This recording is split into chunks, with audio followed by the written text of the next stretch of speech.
Thank you very much, Mr. Speaker, for granting me leave to make a brief intervention on this very important resolution. Mr. Speaker, I wish to support in very clear and categorical terms the resolution put forward to this Honorable House by the Honorable Minister for Finance to borrow an amount of US $1,203,224 from the CARICOM Development Fund to finance the Patience Water Supply Community Project.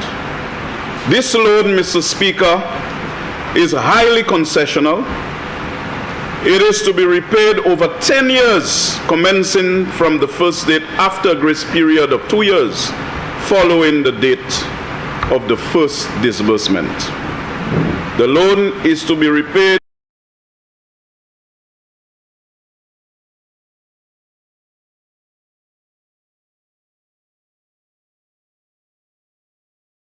loan disbursed and outstanding. This is commendable, Mr. Speaker, given the fact that inflation has driven up interest rates in the global environment that we're in today. And it signals with clarity that there is prudent management of the finances of this country. Mr. Speaker, the government of the St. Lucia Labour Party, headed by the Honorable Philip Joseph Pierre, the Prime Minister and Minister for Finance, is busy delivering to the people of St. Lucia, while the opposition is busy trying their best to destabilize our economy by organizing strikes and using Cambridge Analytica techniques to again try to befog the sound common sense of the people of this country. Mr. Speaker, whilst they speak and make noise, we are working. Instead of debating the major policy issues of the day, they are spending their time uselessly. I guess they have a lot of time on their hands, Mr. Speaker, attempting to defend the failed policies which the electorate rejected in the most emphatic fashion at the last general elections in July 26, 2021.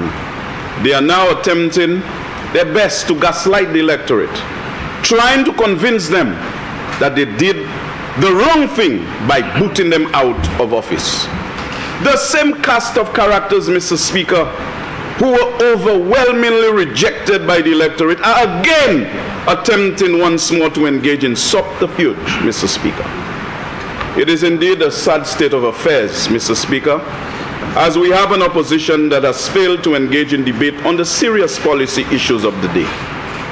And Mr. Speaker, it appears, as I get into the cauldron of this debate, that the leader of the opposition is still called the Prime Minister by his supporters, fueling him. I think he's suffering from something they call chagrin pouvoir, honorable member, along with the others who are attempting to foment unrest at a time when the government of the St. Lucia Labour Party is delivering on the pressing but legitimate needs of the people of this country. Mr. Speaker, this resolution to borrow for the Patience Community Water Supply Project is indeed a most worthy initiative and should have really been addressed by the last administration. And as my colleagues indicated, I mean, you just look into memory's eye. This is a constituency that supported the UWP, contributed significantly to banana production in this country, and how much of the monies went into their own development. You go around the constituency, the huge buildings you see, the homes, were built by blood, sweat, and tears. They built it because bananas were green gold prior to WTO. And that was their own efforts. Even those who did not make it to a secondary school and ended their school life in Standard 4, they had the FAR and they were able to go to View Fort and make a demand for goods and services all over the island. They were able to do that. But how much of their blood, sweat, and tears went into the development of the constituency? Instead of squandering Wasco's money to build an administrative center in Beaufort and making a mess with the project to deseal the John Compton Dam, they should have instead focused on the core needs of the people. Mr. Speaker, when millions of dollars were spent preparing a foundation for the erection of an administrative building, and you take a little cuisine, a little shack, and come and put it on that foundation just to block the opportunity to proceed with the erection of a very important administrative building that would ensure that people can get services in the south that they do not necessarily have to come to the north, where there is an overbalance of population, to get basic services, Mr. Speaker. I need to emphasize, Mr. Speaker, that we need to deseal the John Compton Dam, but this last administration took project management to another level that has never seen before in this country, Mr. Speaker. Mr. Speaker, they are not concerned with the needs of the people, and they were concerned with spending money lavishly and wastefully to satisfy the FFFs. And I heard the member for Choiseul, Saltibus, talking about, oh, they spent $2 million over there to bring water along the Grosile Highway, and those things may be not sexy enough to bring votes, but we should do them all over the island. But Mr. Speaker, this is exactly what we were saying. When they spend $20 million on incinerators, we're saying spend it on water, spend it on the needs of the people of this country. When they took the $8 million to relocate Beausejour at Volette, that's what we're saying. Take it instead and invest it in the people's business. Instead of building a road for $13.6 million to accommodate DSH, take it and improve the water supply. This is what the Labour Party in essence was saying. Mr. Speaker, our government firmly believes in achieving the Sustainable Development Goals, and in this regard, in achieving SDG 6. Mr. Speaker, the United Nations has determined that clean water and sanitation is a fundamental human right. I am sure that all members in this Honorable House would agree with this, Mr. Speaker. This SDG is about clean water and sanitation for all. According to the United Nations, the goal is to ensure availability and sustainable management of water for all. There are 6 outcome targets to this goal, and I wish to mention 3 of them in relation to the Patience Water Supply Community Project. These are providing safe and affordable drinking water, improve water quality, and ensure fresh water supplies. Mr. Speaker, I will now turn my attention to the project, namely the Patience Community Water Supply Project. The Patience water system, Mr. Speaker, has been a small intake located at Piton. Water flows from this small intake by gravity up to a supply storage facility in Lombard, where it gets disinfected. I repeat, Mr. Speaker, where it gets disinfected and subsequently distributed to approximately 10 homes. And you heard me, Mr. Speaker, at least 10 homes. And it involves Sainte Marie, Patience, Lombard, La Haut, Mon Repos, Wen Development, Mamicou, Poilin, La Pointe, Maguetout, and the member for Miconof. I said it goes all the way to Vietnam. Mr. Speaker, it is important to note that there are at least 1,729 people in these communities. I mentioned that are served by the Patience water system.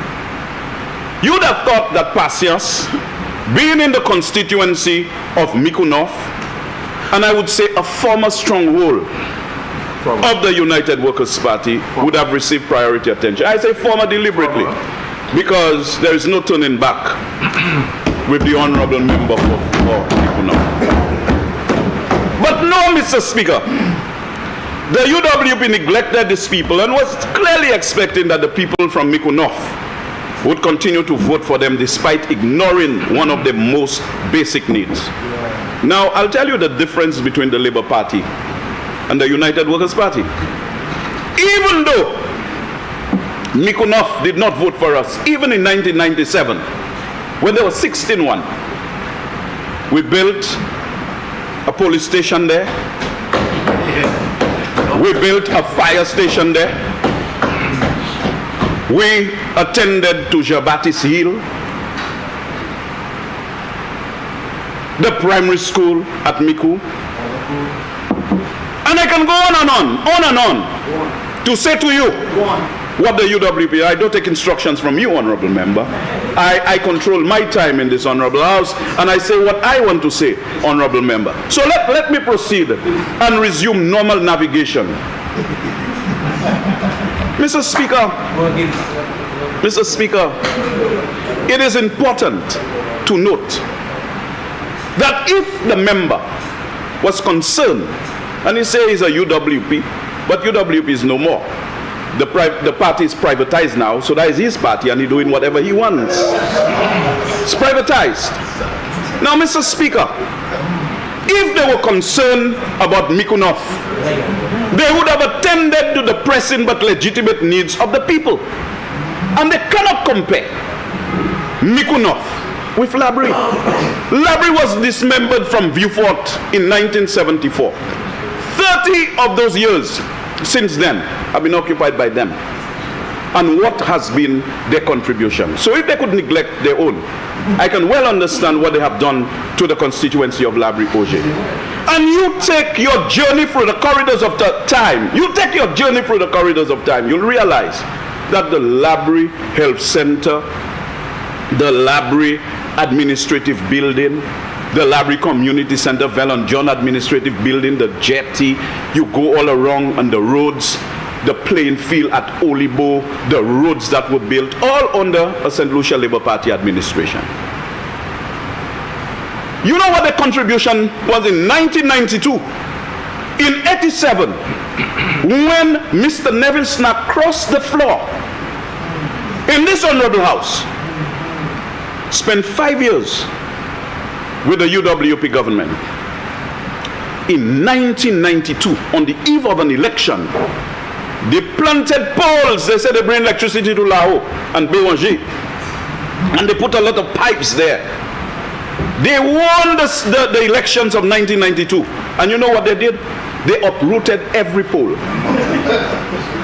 All the pipes that were on the ground, they took them away and deprived the people.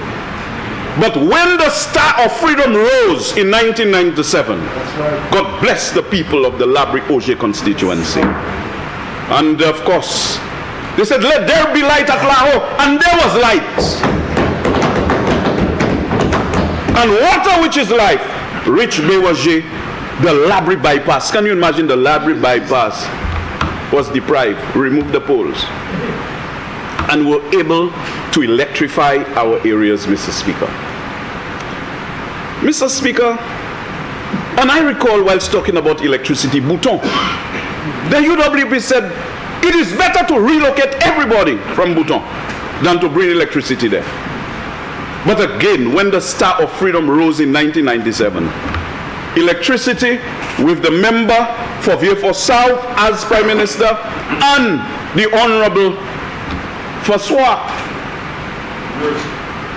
they brought electricity down to Bouton. As a matter of fact, I have said before in this honorable house, a friend of mine who told me he was at Bouton, and he told me that when they brought the electricity to Bouton, the chickens at Bouton didn't even recognize it was night time, that they made Jus Ouvert believing that it was still daylight. And it was a day of celebration for them. At the last general elections, Mr. Speaker, the people said enough is enough and voted for the honorable member who sits in the House today, Mr. Speaker, as the member for Mikunoff. Very serious, very sober representative, and is pursuing the development of Mikunoff, addressing the defects via patient endeavor. And he has the support of the cabinet, and he has the support of the Minister for Finance and Prime Minister of the country. Mr. Speaker, he won a handsome majority, an expression of the confidence placed in the honorable member. This confidence has been repaid in the form of the Patience Community Water Supply Project being debated in this house today, among many other things. Mr. Speaker, according to WASCO, this water supply is one of the worst supplied areas and is definitely in need of a more reliable raw water supply. And of course, to ensure that it is treated to improve the water quality. Mr. Speaker, this system is extremely vulnerable to overland pollution emanating from surface runoffs when it rains. Because of the intake's remoteness, Mr. Speaker, when it rains, the operators would be unaware. And it's only after customers begin complaining would they realize that it has rained. The water supply system would have to be flushed and disinfected before better quality water is released back into the network. That's one. Consequently, this results in water supply downtime. This can happen anytime, Mr. Speaker, and is especially worse when it happens during the night. Conversely, during the dry season, when water raw quality would be better, the volume becomes too low to supply the entire community, thus subjecting customers and residents to water rationing and trucking. This can be a very costly exercise for WASCO, and more importantly, a major inconvenience for residents in Patience and the other areas, including Vietnam. These are people who have to go to work, Mr. Speaker, send their children to school, and they expect to receive water to carry out their household chores. WASCO has identified a new area on the Pito River, but because of its low elevation, Mr. Speaker, a pumping setup system has to be installed. A multi-pronged project approach has been developed by WASCO to solve this major water problem affecting many communities, including the Patience community.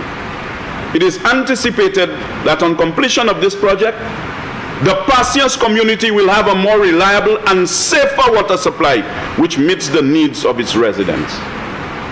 There is only one thing left to do, Mr. Speaker, for the honorable member for Labrie Auger to give full support to the resolution for borrowing US $1,203,224 from the CARICOM Development Fund to finance the Patience Water Supply Community Project under the terms and conditions detailed in the resolution.